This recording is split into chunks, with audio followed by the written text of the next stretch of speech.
Hello, how are you? This is a very sad week for the Always Possible team, but also for anybody working in the worlds of education, the arts, business and community really. As one of the most eloquent champions of young people and creativity in the 21st century has passed away. In this Insights episode, I'd like to pay tribute, but more than that, I'd like to reconfirm our commitment to inhabiting the ideas of a very special man, Sir Ken Robinson. Ecosystems work by the mutual enrichment of their various parts. But we have schools which are run separately. So one of the effects of compliance is, as Pedro was saying earlier, the arts get pushed out. The sciences get pushed to the front. Now, the sciences are deeply important, but they're not more important than the humanities. They're not more important than literature. They're not more important than physical education. They're important. But because we have this divisive system of thinking about schools politically, the effect is that we push things to one side and marginalize things that matter just as much. And then I get politicians saying to me all the time, we have these problems of disaffection, disengagement, low graduation rate. How do we solve them? And I'm not being facetious to say, stop causing them. Liverpool-born writer, speaker, advisor, Ken Robinson is known by most people for his engaging, very funny and enlightening TED Talks on education and creativity. His first one in 2006, called Do Schools Kill Creativity, has now been viewed more than 66 million times and has been translated into 62 languages. His work has spanned over 35 years, many books and hugely important research papers, talks, commissions and lectures. And behind the scenes, he worked to get one simple message across, and this was to policymakers and parents alike, that if you enable children to be creative, you enable them to be anything. The result is that we are educating people out of their creative capacities. Picasso once said this. He said that all children are born artists. The problem is to remain an artist as we grow up. I believe this passionately, that we don't grow into creativity, we grow out of it. I'm not going to dwell on Ken's biography. A quick Google will get you everything that you need. But instead I want to look at his influence and the way that he shaped some extraordinary movements and the understanding in learning and project design, and influenced the conversation about the way that our education system needs to change. I also want to draw on from some people who I admire and who are directly inspired by and involved in Ken's vision, including a chat that I had this week with Jane Bryant, the Chief Executive of Artswork, which is the UK charity that Ken was one of the founding trustees of back in 1987. I believe we have a system of education that is modelled on the interests of industrialism and in the image of it. I'll give you a couple of examples. Schools are still pretty much organised on factory lines, ringing bells, separate facilities, specialised into separate subjects. We still educate children by batches. We put them through the system by age group. Why do we do that? Ken railed against the Victorian hangovers that are inherent in the UK education system, with its focus on assessment rather than enablement sometimes, and the recalling of historical facts rather than the discovery of new ones. The heart of his thesis is that a modern education system must embed three things in every inch of its curriculum and its design. 1. Diversity. We have to shift our language here. If we start describing kids who are academically able as the clever ones, we're already given into the trap. Because you can be clever in a multitude of different ways. That's my point. Intelligence is highly diverse. It takes every bit as much intelligence to run a restaurant. It's partly that we've stereotyped intelligence, that we end up with kids thinking they're not very smart when they clearly are. So I think that the job of parents and grandparents is to recognize the inherent diversity of your kids. 2. Curiosity. If you can light the spark of curiosity in a child, they will learn without any further assistance very often. Children are natural learners. It's a real achievement to put that particular ability out or to stifle it. Curiosity is the kind of engine of achievement. 3. creativity? I don't mean to say that being wrong is the same thing as being creative. What we do know is, if you're not prepared to be wrong, you'll never come up with anything original. If you're not prepared to be wrong. And by the time they get to be adults, most kids have lost that capacity. They have become frightened of being wrong. And we run our companies this, by the way. We stigmatize mistakes. The beauty of Ken's clear message is that it is so simple and so obvious. The stark frustration is that the battle is not yet won. So how do we keep doubling down on our efforts to advocate for a creative, holistic education that helps children to find, own and love their own talent, whoever they are and wherever they come from? Luckily, Ken's advocates and champions are many, and I've had the pleasure to work with and interview some that I admire for the Possibility Club podcast. I think we're in danger of promoting literacy by promoting the ability to read, by crushing any desire to read. That's my big panic, So I'm a big advocate for just having time in the day to just read a story. With some younger children who don't really know what they're into yet, who haven't had enough exposure to the world where you can start to, curate interesting topics and you can still start to help guide them in self-directed education, but by presenting options and stuff, but a lot of co-construction, but that's in terms of their physical space as well, and all of the skills and design and creativity that comes along with that. There are so many reasons why the arts are important, as you know, in young lives and for children, and particularly within schools, because it's bonding, it's all about teamsmanship, it's about Imagineering, if there is such a word, but I think that's to do with theme parks, isn't it? Your son would like that word. We provide a wraparound program which gives them access to all sorts of networks and training opportunities, but they are recruited in non-traditional formats. So we recruit them in a way that looks at three metrics: their mindsets, their skill set and behaviours, but doesn't ask them for their CV, their academic background, where they've worked before.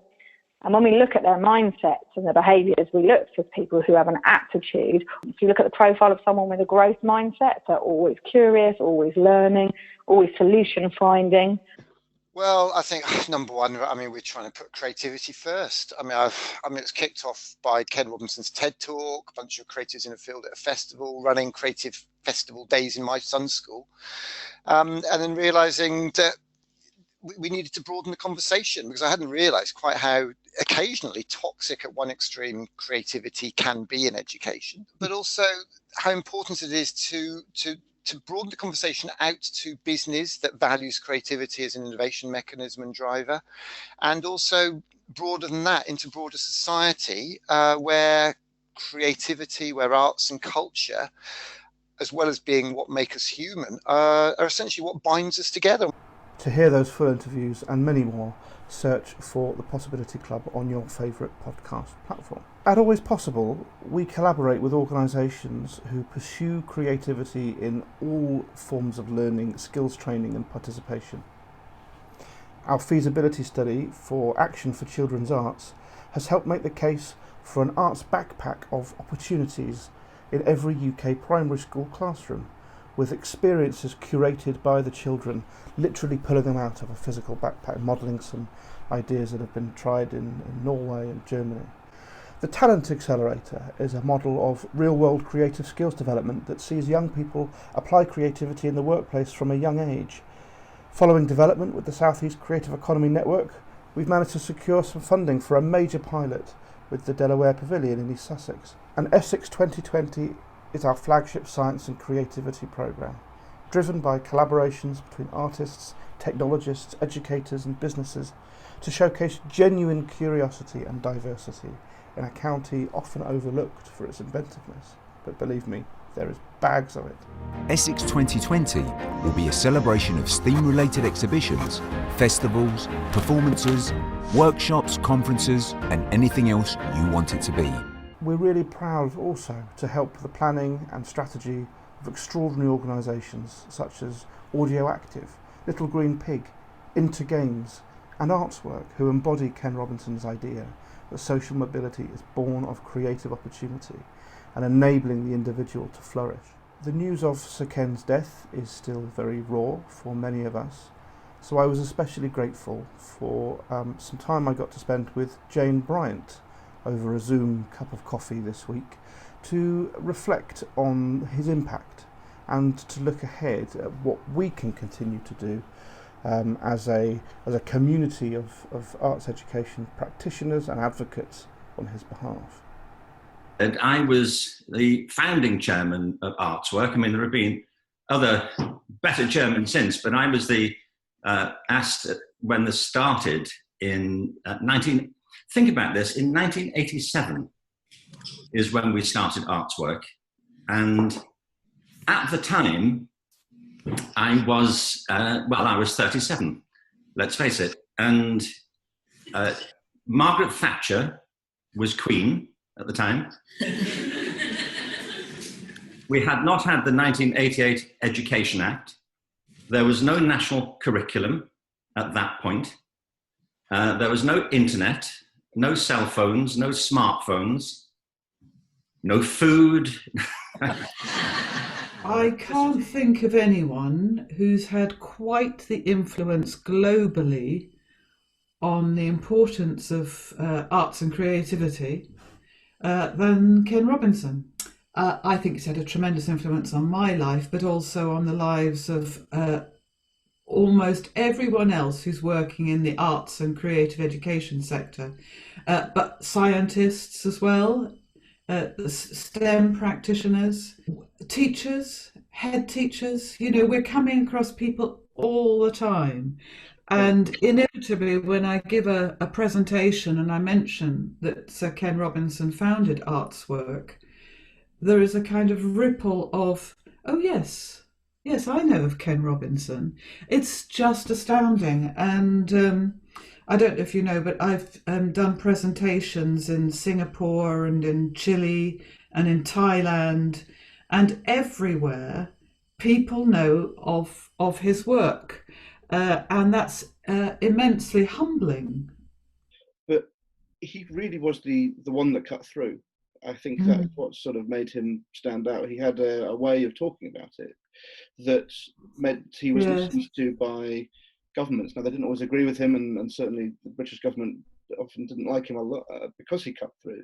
But he had a way of presenting that very simple idea that, you know, allow children to create and they will go on to become anything and everything. And it's that combination of knowledge and wisdom, expertise and humour that I think was probably quite unique. I mean, I've heard lots of good presenters over the years, but there was always something about the way Ken Robinson spoke that you knew you were going to learn something, but you'd also remember it because you'd been laughing as well. Yeah. I always have looked forward to a Ken Robinson presentation because I know there'll be something new there, but also, as he said, the case for the arts has always to be made. And actually, it's affirming, even though you work in the arts, to understand a little bit more why you do what you do.